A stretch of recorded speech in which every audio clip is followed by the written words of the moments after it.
आदिम तीर्थंकर प्रभो आदिनाथ मुनिनाथ, आदि व्याधि अडमड मिटे तुम पद में मम मान। चरण शरण है आपके तारण तरण जिहाज, भव दधि तट तट ले चलो करुणा कर जिने राज। बोलिए आदिम तीर्थंकर आदिनाथ भगवान की। आहार जी के सिद्ध क्षेत्र में अतिशयकारी अति मनोज्ञ 1008 श्री शांतिनाथ भगवान की। परम पूज्य मुनि आचार्य गुरुवर विद्यासागर जी महामुनि राज की। परम पूज्य मुनि श्री 108 दुर्लभ सागर जी महाराज की। परम पूज्य मुनि श्री 108 संधान सागर जी महाराज की। समस्त मुनि संघ की जय।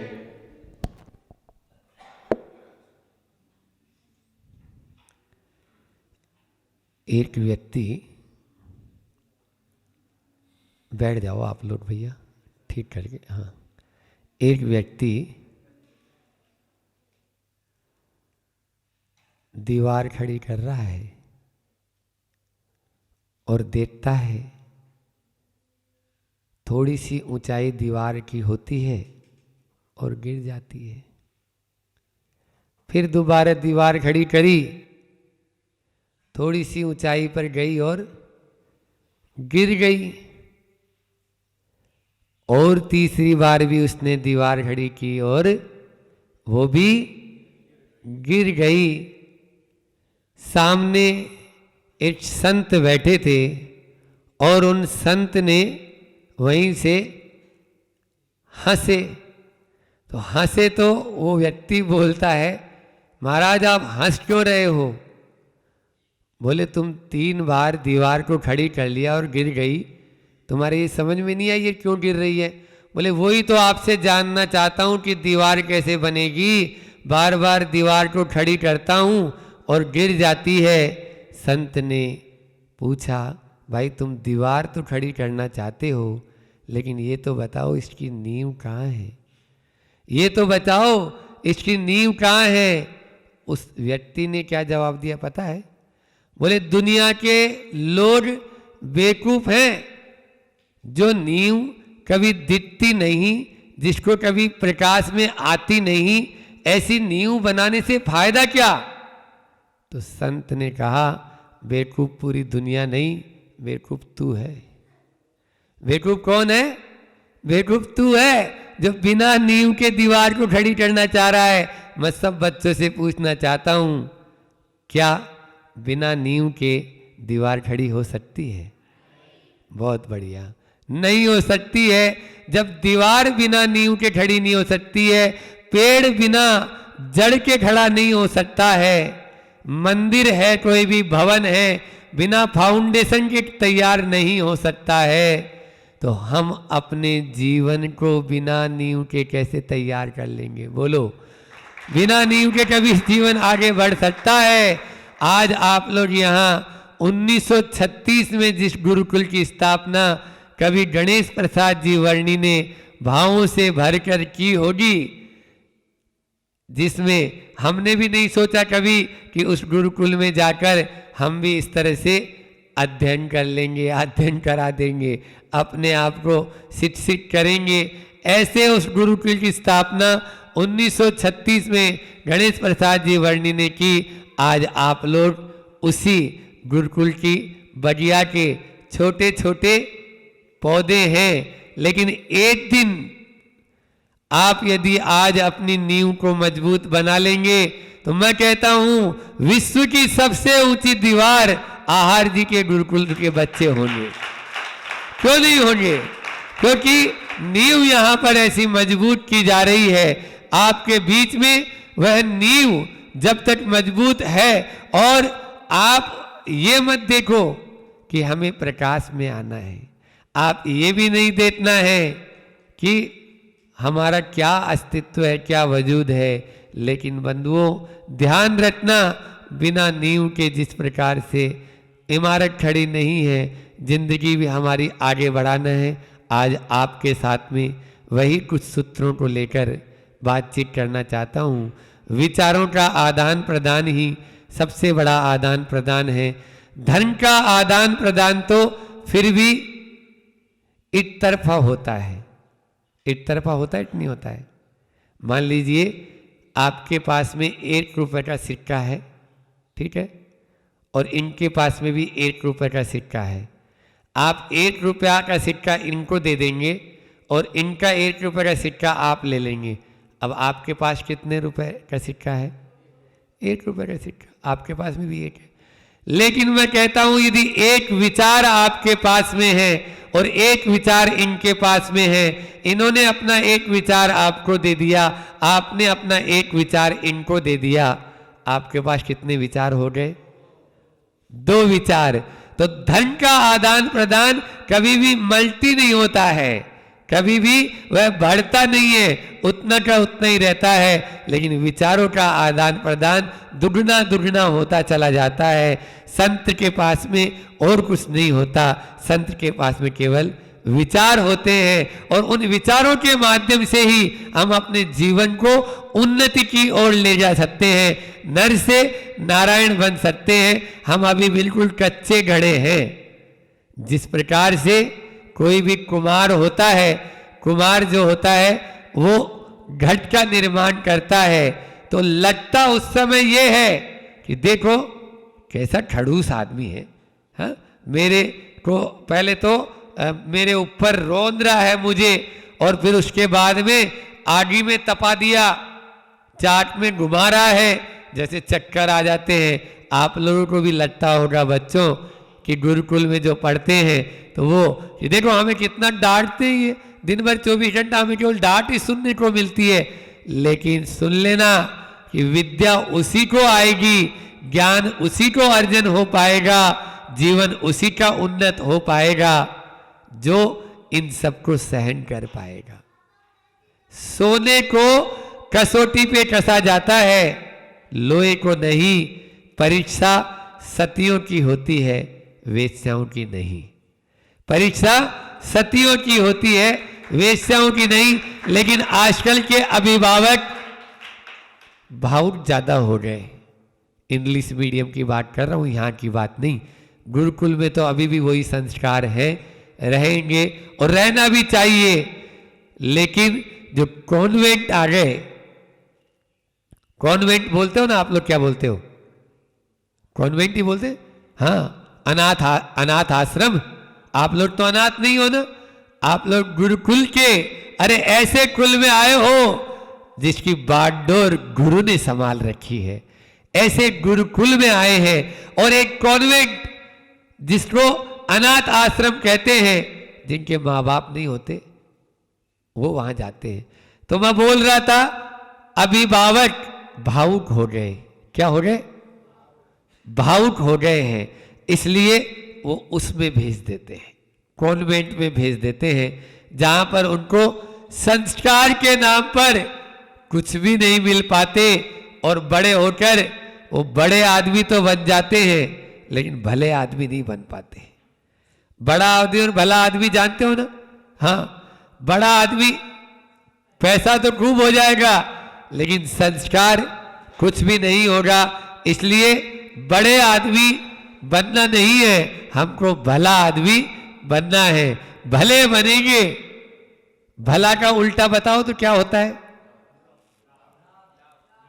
आचार्य श्री जी ने मूठ माटी में कहा, जो स्वयं का भला करेगा और दूसरों का भला करेगा वही लाभ को प्राप्त करेगा, लाभ को प्राप्त करेगा। इसलिए लाभ लेना चाहते हो तो पहले भला बनना सीखो और भला होना सीखो। लेकिन हम ऐसे हैं कि न तो स्वयं का भला करते हैं और न दूसरों का भला चाहते हैं, अपना भी नहीं चाह रहे, कोई भी ऐसा नहीं। सबसे पहले अपनी आत्मा का कल्याण करें। लिख लो, 5 बिंदु दे देता हूं आपको, जो आपको को नूर नहीं कोई नूर बना देंगे, हीरा बना देंगे। हीरा शब्द स्वयं कह रहा है, जो राही होता है वही हीरा होता है। आप सब और हम सब इस मोक्ष मार्ग के राही हैं। क्या है? राही। इसलिए राही बनोगे तभी हीरा बन पाओगे। अपने आप को राही बनाओ। राही का मतलब होता है चलने वाला, जो चलता चला जाएगा वही राही बनेगा। तो सबसे पहला आपको राही या हीरा बनने का अवसर देगा कि अपने आप को पहचानो। क्या सूत्र दिया हमने? अपनी आत्मा को पहचानो। अपने आत्मा आप को पहचानो। जो अपने आप को पहचानेगा वही सबको जान पाएगा। जो अपने को ही नहीं जान पाया वो दूसरे को क्या जान पाएगा। इसलिए प्रतिदिन प्रातःकाल उठते ही एक गाथा आती है कि मैं कौन हूं, मुझे क्या करना है, मुझे कहां जाना है। क्या बोला? मैं कौन हूं, को हम कि गुण कृत्य किम निमित्त प्राप्तम। मैं क्या करने के लिए आया हूं और मुझे कहां जाना है। ये निश्चित रूप से तभी होगा जब आप लोग प्रातःकाल अपने आप से ये प्रश्न करेंगे। पहला बिंदु क्या दिया आज का मैंने? अपन को कम समय में पूरी बात रटना है, अपनी समय अपना पूरा हो जाएगा। तो पहला दिया हमने बिंदु कि अपने आप को पहचानो। दूसरा है अपने आप को तो पहचान लिया, लेकिन उसके बाद में भी हम आगे नहीं बढ़ रहे हैं।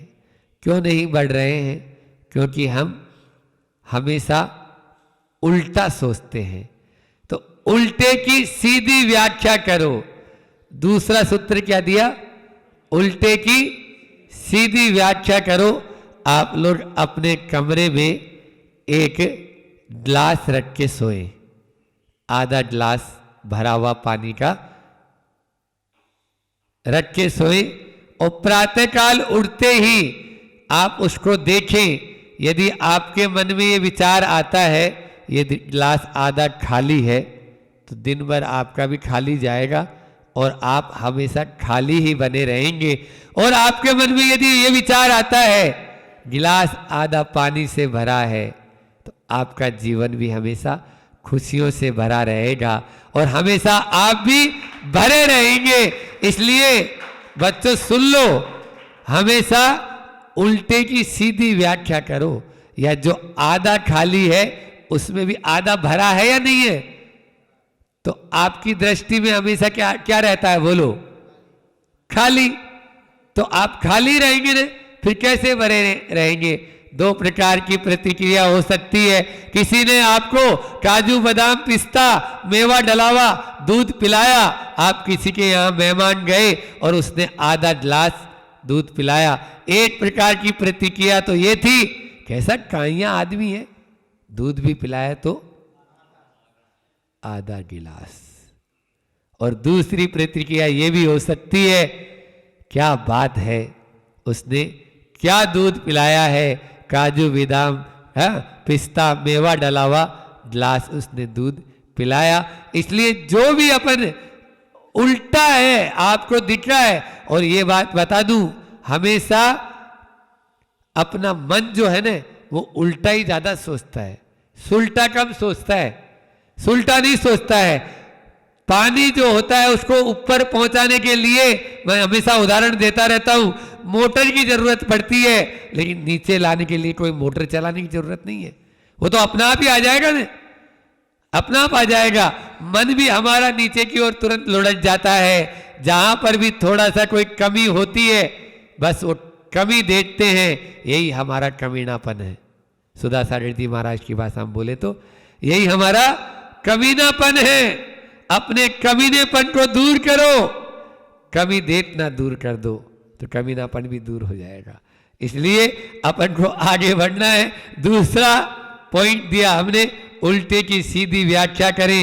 और तीसरा दिया कि जीवन में हम 5 बिंदु लिख के लाए आपके लिए पहले ही कि आज अपन को ये 5 बिंदुओं पे बोलना है। मिलनसार बने, मिलनसार बने। हम क्या करते हैं कि अपनी हैंकड़ी में रहते हैं, ईगो में रहते हैं, गुस्सेल स्वभाव वाले हो जाते हैं, बात बात में गुस्सा आएगा, वो कभी आगे बढ़ पाएगा नहीं। कुछ गांवों में अभी जहां हम लोग रुके थे इसके पहले, नहीं लार नहीं, हाँ, एक ही विधायक 40 साल से आगे आ रहा है, एक ही विधायक सरपंच, और विधायक भी ऐसे ऐसे विधायक हमारे संपर्क में हैं, जयपुर में थे, जिसका कोई न पूछे हाल, उसका है गिरधारी लाल भार्गव को अमूल। हमारे रहते रहते हम 20 साल घर में रहे, 20 साल से उसी को, जब से पैदा भये तब से वही विधायक बनते थे। तो मैं कहना चाह रहा था कि इसको थोड़ा सा स्पीकर को इधर घुमा दे, क्योंकि हमें आपको कम सुनाना है और हमको ज़्यादा सुनना है। हाँ बस। तो हम बोल रहे थे कि एक ही विधायक क्यों 40 साल से बन रहा है। आप लोगों ने राजस्थान में मुख्यमंत्री भैरव सिंह शेखावत का नाम सुना होगा ना, जो उपराष्ट्रपति पद पर गए। क्यों बने वो? 30 साल से लगातार मुख्यमंत्री। हम जब से हुए तो एक ही विधायक और एक ही मुख्यमंत्री देखे 20 साल में, खाली भैरव सिंह शेखावत को मुख्यमंत्री देखा हो। क्योंकि वो किसी का भी जन्म हो, मरण हो, परण हो, कुछ भी हो, और नहीं तो उसकी अंत्येष्टि में तो पहुंच ही जाएंगे, चाहे वो बुलाने आए चाहे नहीं आए। बोलो, जो मिलनसार व्यक्ति होगा उसके सब व्यक्ति होंगे। एक व्यक्ति था, उसका नाम था हसमुख जी दिलखुश और रुदन जी आंसू बहार, दो दोस्त थे। हसमुख जी दिलखुश और रुदन जी आंसू बहार। हसमुख जी दिलखुश के यहाँ खूब भीड़ भाड़, हमेशा बच्चे लोग, बूढ़े लोग सब उससे बातें करते, और उसके यहाँ 24 घंटा भीड़ लगी रहती। और ये रुदन जी आंसू बहार के यहाँ कोई जाता ही नहीं। क्यों नहीं जाता? क्योंकि जो भी आता, अरे क्या करें, आज सुबह से पेट में दर्द है, आज सुबह गया था शौच करने, हुआ ही नहीं है, ये और वो, जो अपना घर बीती, अरे सुबह से वो बहू ऐसी है, उसने ऐसा कर दिया। कोई जाएगा ऐसे व्यक्ति के पास में? जो सुबह से रोता रहेगा उसके पास कोई नहीं जाएगा।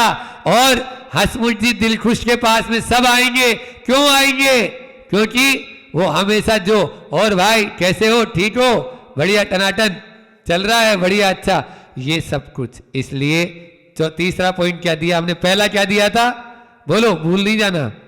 पहला पॉइंट क्या दिया था? अपनी आत्मा को हमेशा याद रखना है, ठीक है ना, अप्पा सो परमप्पा। दूसरा दिया कि उल्टे की सीधी व्याख्या करें। तीसरा दिया मिलनसार बने।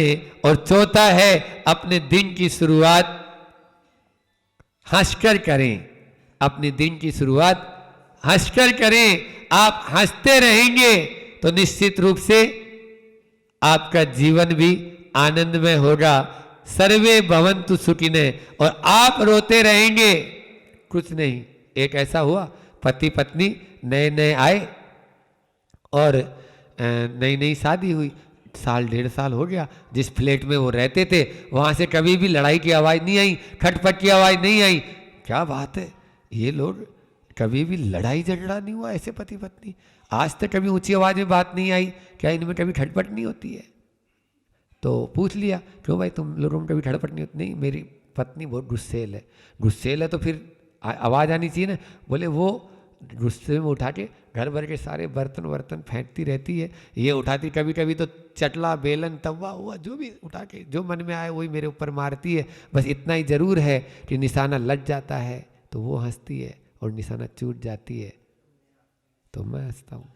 इसलिए हमारे यहाँ से हंसने की आवाज़ आती है, रोने की आवाज़ कभी भी नहीं आती है। मैं आपसे कहता हूँ, जिंदगी का निशाना लगे या चूके, आप लोगों को हमेशा हंसते चले जाना है। और अंतिम और लास्ट बात है कि अपनी नज़रों को हमेशा अच्छी बना के रखें, क्योंकि नजरें क्या बदली, नज़ारा बदल गया। किश्ती ने बदला रुख तो किनारा बदल गया। इसलिए अपनी दृष्टि को, अपनी नज़रों को, अपनी मतलब यानी जो है हमेशा अच्छी बना के रखें, तभी आप जीवन में सफल हो सकते हैं। इन 5 मंत्रों को आज याद रख लेंगे तो आप निश्चित रूप से आगे बढ़ जाएंगे। इतना ही रखते हैं क्योंकि समय भी हो गया।